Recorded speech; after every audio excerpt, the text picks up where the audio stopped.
আজকে তোমাক Hajong heritage village দেখাম আর ইয়াতে মোর কোয়া গেলে কিবা যদি ভুল করে কয়া পাং তাহলে তোমরা ছোট বইনি ভাবিয়া মোক মাফ করে দে।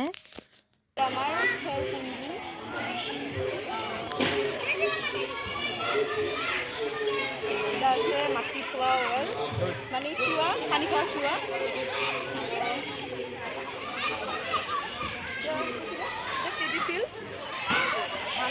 মানে হৈবাৰী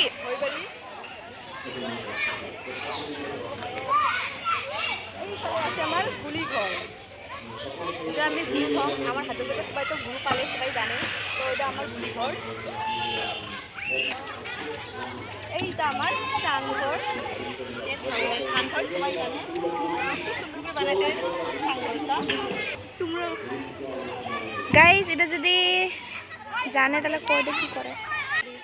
এইফালে আছে আমার ঠিকই ঘর। তো আগতে সবাই তো ঢেঁকিতে ধান ঘুরি চাল করে ভাত খাইছে।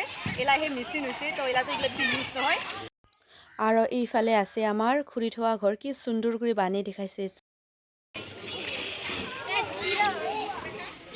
আমরা ভিতর ঘর কিচেন ভিতর ঘর কয় কিচেনটা তো পাকঘর কম কো আমলা ভাষা কি কয় কো এটি ভিতর ঘর কয় নাকি আর আমরা তো পাকঘর রান্না ঘর বুলি কম।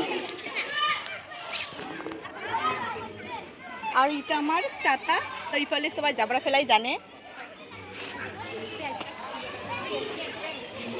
আর এটা আমার ডাঙর ঘর হাজংতে সবাই ডাঙর ঘর ছোট ঘর বুলি কয় তো এটা আমার ডাঙর ঘর সবাই জানে। আর এইফালে আমার আছে তুলসী থান যেটা আমরা পূজা করে এটা সুন্দর সময় সবাই পূজা করে।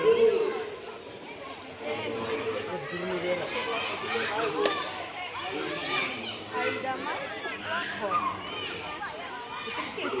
বৃহস্পতি করেন না কি কইরে নেপটাল চেম্বার।